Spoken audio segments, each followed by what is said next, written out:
The Occupy movement is off to a good start at bringing together people who agree on some basic things. Escalating the struggle now depends on our cooperating on more complicated things.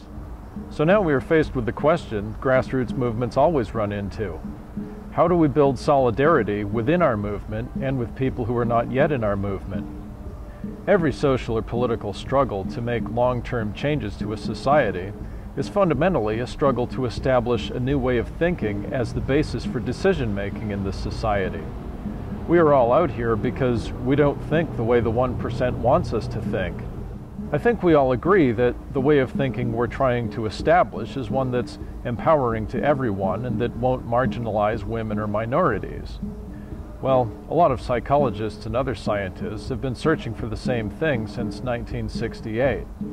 Most people haven't heard much about it because, guess what? The 1% have been doing a lot to black them out this whole time. 1968 was the year the global environmental crisis was discovered. Some of the pioneers of global environmental science realized that the problem started because people misunderstood some important things that were happening in the world. So solving the problem would depend on establishing a new way of thinking as the basis for decision-making in the U.S. and every other country. These aren't the only people who have been searching for a unifying philosophy. Throughout history, all over the world, people have tried to find common ground between different groups of people. In my family, my grandparents started studying this stuff about 80 years ago. The 1% does a lot to disempower the 99% by spreading a lot of disinformation. One way they do that is by making some ideas seem way more complicated than they really are. Another is to focus people's attention on their differences with other groups of people. That has turned into a lot of unproductive debate within the Occupy movement. Sometimes people use different words to talk about the same ideas and end up disagreeing with each other that way.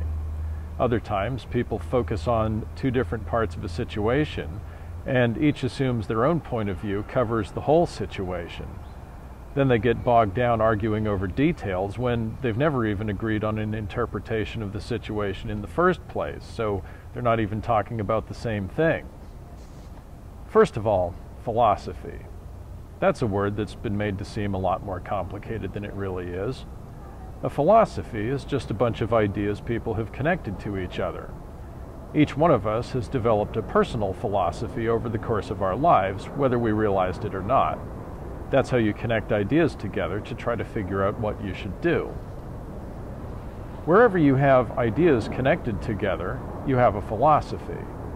A group of people who have common interests has an underlying philosophy, because our ideas connect to each other through our common interests. So for us to develop solidarity now doesn't depend on our deciding on a philosophy, but on our identifying the philosophy we already have. Secular is another word that a lot of people misunderstand, as in secular government. Secular is not really complicated. We do it here every day. That means we make our decisions on reliable information instead of on strong opinions. Democracy and secularism are inseparable. People voting for stuff and the majority rules isn't what we're here for. That would just be an easy way for majorities to dominate minorities. Democracy is an agreement that the majority rules, except when people in minority positions in a disagreement can prove their side is right.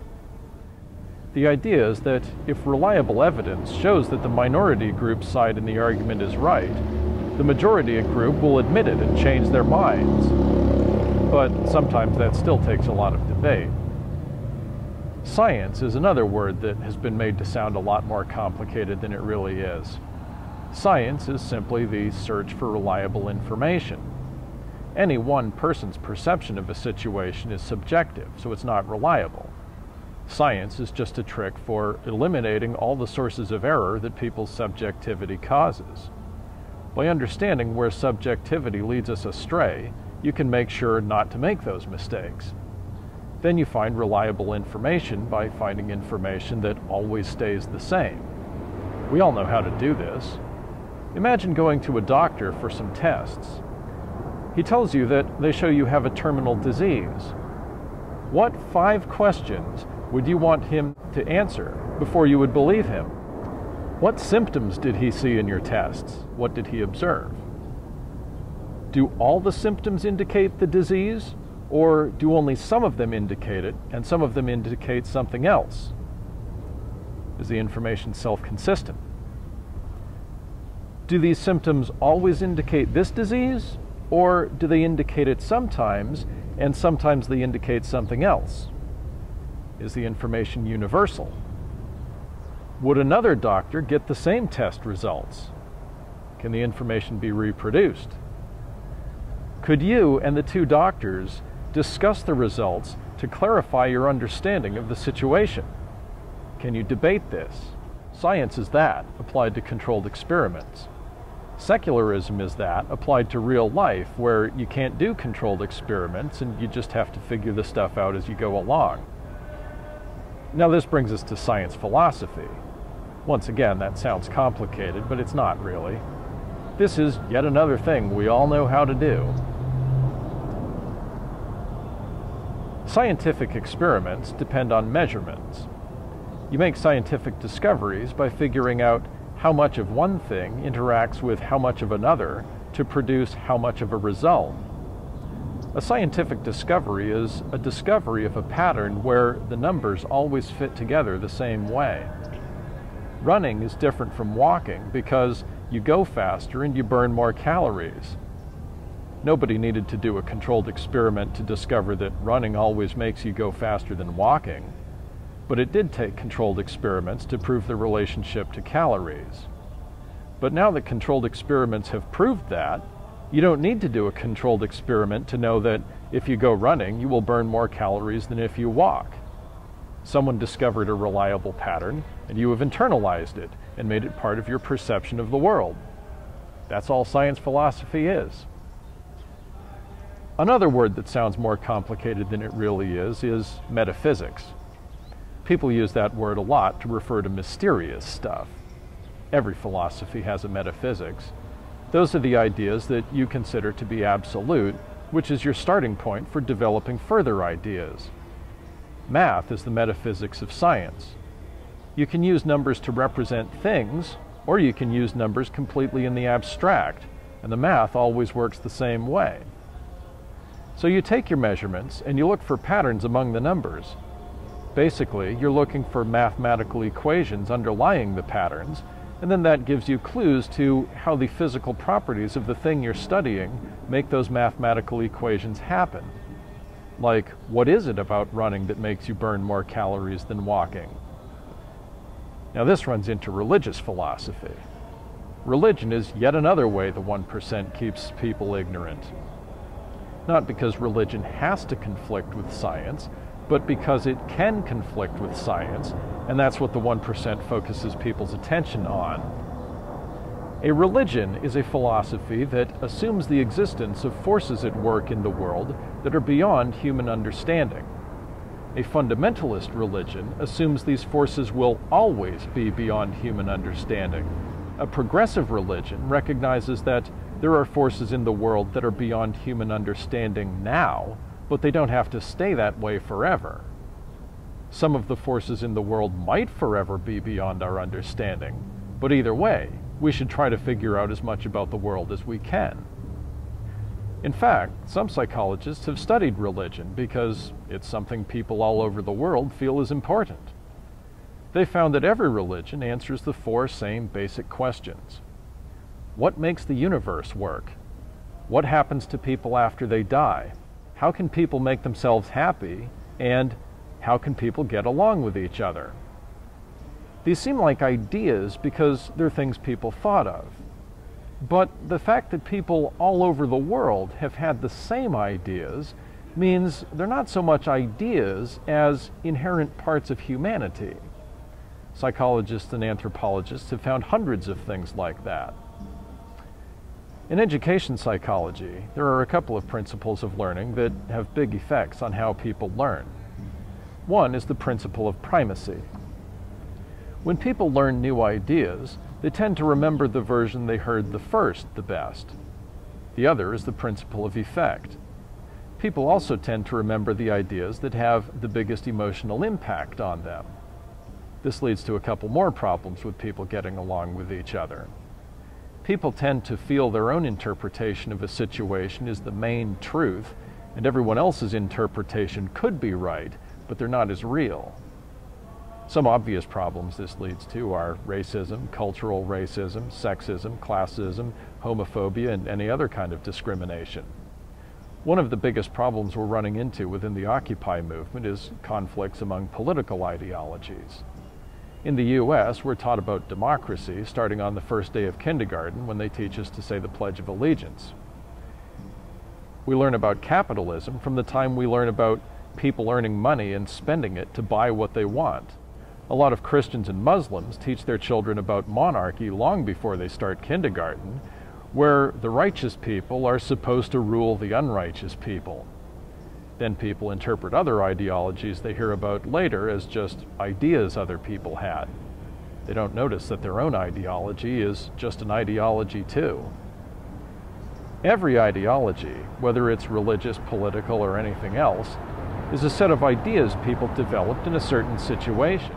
But then, a lot of times, when people get into a different situation, they try to adapt their old ideas to the new situation, instead of looking for who has already been in that situation and what ideas they developed and how. Then when their old ideas don't work in the new situation, they still keep trying to use them, assuming that nobody else's ideas would work any better. I heard somebody here point out that people who talk in general assemblies are mostly white men. Has anyone noticed the irony that the two people that people here quote the most are Mahatma Gandhi and Dr. King, and neither of them were white? There's a straightforward reason that white men talk the most that wouldn't go away even in a group where nobody felt that any category of people was supposed to talk the most. People talk by making sounds with their mouths that make other people think of ideas. But you can only make one word with your mouth at a time. That creates limits on the ideas you can communicate by talking. Basically, white men talk the most because they've developed the most simplistic ideas. You can get out of that trap, but it's not easy. I'm an artist from a multiracial family, so I've noticed this, but I don't think most white men have. Women think about lots of ideas all at once, so it's not as easy for them to express their ideas in words, especially not when they're trying to debate stuff with men who talk about simplistic ideas.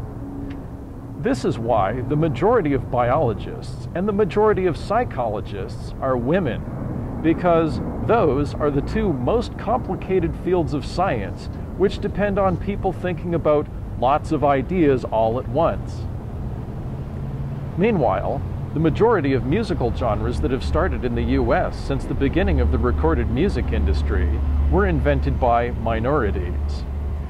Because dominant groups of people don't get much practice at thinking about the world in broad terms because they get used to getting what they want when they want it. People from oppressed groups get a lot more practice at being patient and thinking about life in order to make all their conflicting feelings fit together. The point is, wherever people in one situation have done one thing, people in a different situation probably have done an equivalent. Learning to recognize the limitations of your own perceptions and to recognize when someone else knows more about something than you do is the first step in broadening your horizons. This is where the environmental science philosophy movement weaves into what we're trying to do here. The reason science exists in the first place is because none of us can know everything all the time. Science is the search for reliable information that we didn't already know about. But you can't just memorize a bunch of stuff. That doesn't help you make decisions. What we need is a way to see how all the reliable information fits together. The reason we have different fields of science is because of gaps in our perceptions of the world. The different fields of science are divided up according to how we perceive information fits into different categories. That's partly practical, but partly the result of limitations in our perceptions. For instance, chemistry is the study of chemicals, and biology is the study of living things. But living things are made up of chemicals. In every single cell of your body, there are thousands of chemical reactions happening every second. So part of the reason for differentiating between chemistry and biology is because you want to focus your attention on two different things. But the other part is because nobody can keep track of thousands of chemical reactions all happening at once. The solution to this is what scientists call first principles. A first principle is a rule that has been proven to apply universally to an area of study. Math is a first principle because it always works the same way. Gravity is a first principle because it always affects us. The big difference between math and gravity is that math can be done in the abstract, but gravity always depends on two objects interacting with each other. You can't measure gravity without measuring its effects on things. That means math is an absolute truth that exists independently of anything else. Gravity might work differently in a different universe, but then again, it might not. We have no way of knowing. But it always works the same way in our universe, so as far as we're concerned, it's an absolute truth. A first principle is a discovery that is made scientifically, but it's really a philosophical discovery. It's a discovery of a way to interpret information that always leads to reliable results.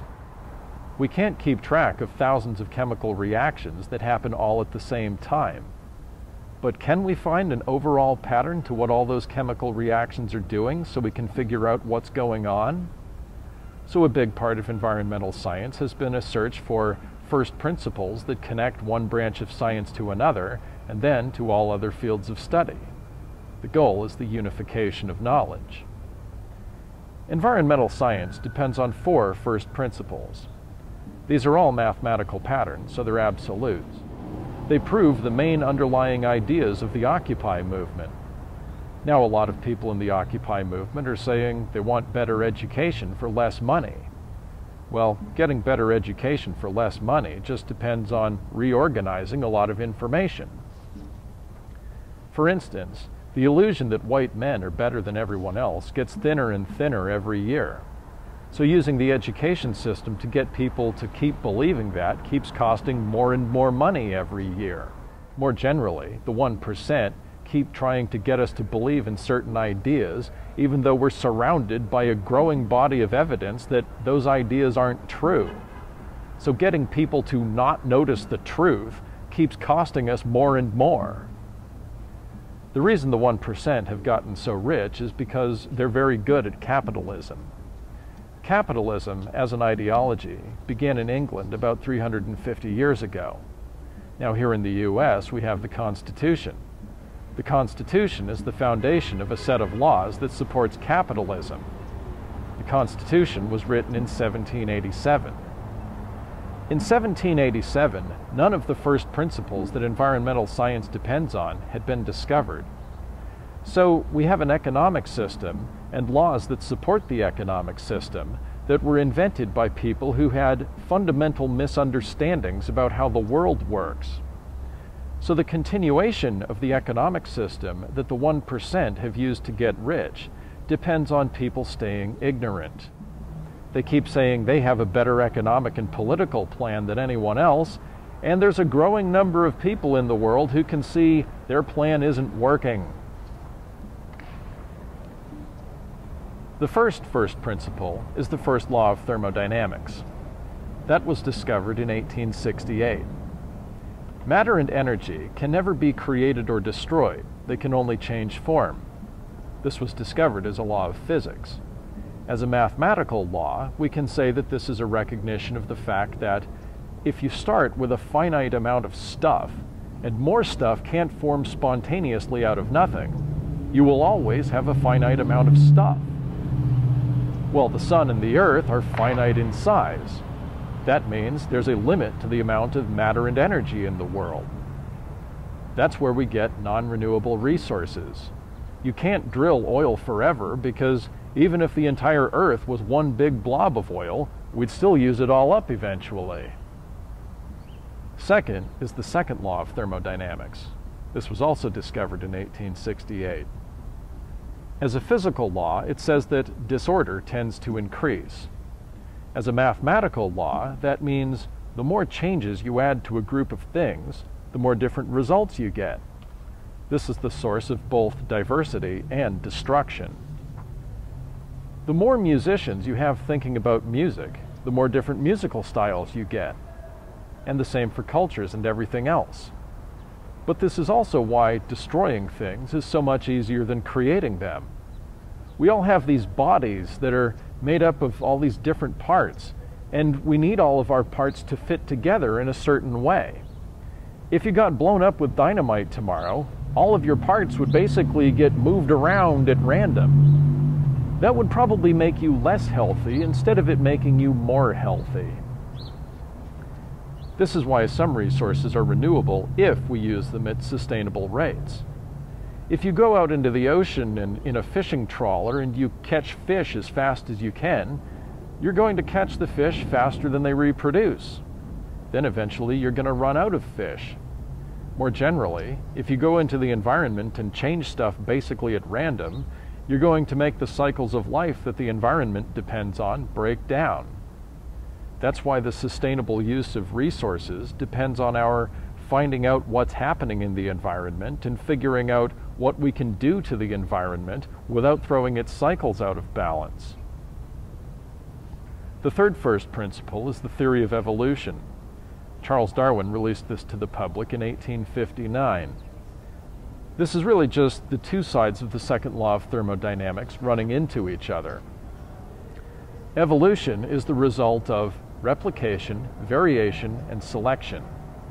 This was discovered as a biological law, but it also applies to chemical reactions, computer programs, and ideas.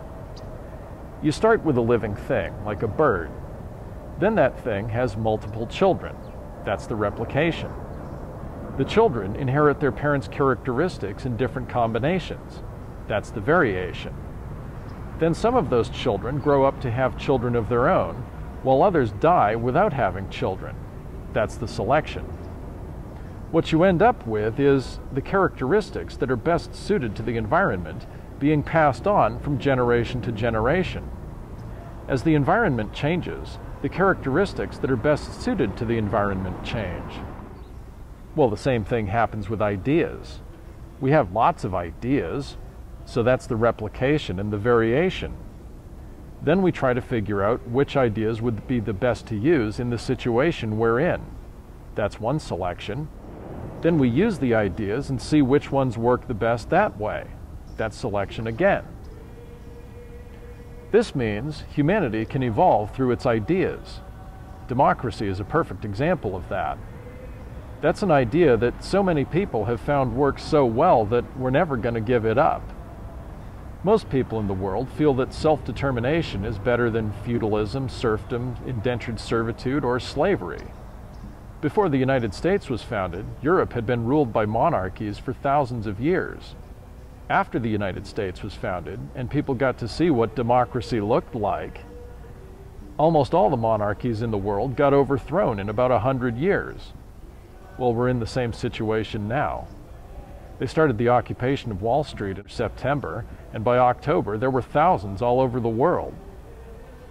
The fourth first principle was discovered in 1968. That was the discovery of the effects of exponential growth in a finite system. This was discovered simultaneously by a biologist named Paul Ehrlich and by a team of scientists and mathematicians called the Club of Rome. You might have heard of the books they published about this. Dr. Ehrlich's first book was called The Population Bomb. The Club of Rome's first book was called The Limits to Growth. The overall discovery was that not only were we using up our finite supply of resources, we were using them up faster and faster every year. That's what every animal species does. In a stable environment in the long run, each pair of adults of each species has 2 children who grow up to have children of their own. So for instance, a tree produces thousands and thousands of seeds in the course of its life. That's because it got pollinated from another tree. On average, only 2 of those seeds will grow up to produce seeds of their own. If a species moves into an environment where it thrives, it goes through a population explosion. If each pair of adults has 4 children that grow up to have children, you double the population size every generation. 2 becomes 4, then 8, 16, 32, 64, 128, and so on. The rate of growth stays the same, but the size increases faster and faster. So that means the species keeps having a bigger and bigger impact on its environment because it keeps eating more and more food. That can't go on forever. Eventually, the population size will reach the point where its food supply won't support it anymore. Then most of the species dies in a famine. The scientists discovered that we were in the same situation. Back in 1800, the population of the world was only about 1 billion people. It reached 2 billion around 1900, then 3 billion in 1960, 4 billion in 1975, 5 billion in 1988, 6 billion in 2000. We kept adding additional billions at shorter and shorter intervals, which meant our population size was increasing at an exponential rate. We were also building factories, using up resources, and generating pollution at exponential rates. Even if the population size stayed the same, increasing our wealth would mean converting more and more natural resources into finished products. To cut a long story short, the simplest solution to the population explosion is education, birth control, and political and economic self-determination for women. Improving your quality of life depends on you being able to do more, but that doesn't just mean having more stuff. You can also learn how to do more with what you have now. In other words, spiritual development instead of land development. The scientists who made this discovery found that if this problem wasn't stopped, we would reach the point of the environment not continuing to support us sometime in the 21st century. That would start with resources being stretched thinner and thinner. That means economic breakdown, which is why we're all here. These 4 first principles lead to 4 more first principles. I've already talked about all of them indirectly. First is the selfish gene theory. Emphasis on gene, not selfish. This is just evolution at the molecular level. Charles Darwin never knew about genes. He discovered that characteristics evolve. Well, an organism's characteristics are created by its genes. When a plant or animal passes on its characteristics, that means it's passing on the genes that created those characteristics. This was one solution to the problem of keeping track of all the chemical reactions in biology. All the chemical reactions that happen in biology are started by genes, and they lead to the replication of the genes that started the chemical reactions. That's a lot easier to recognize in species other than our own. Basically, everything that a living thing does during the course of its life cycle is a part of passing on its genes. Next is the Gaia theory. This is the recognition that all the cycles of life balancing out in a stable environment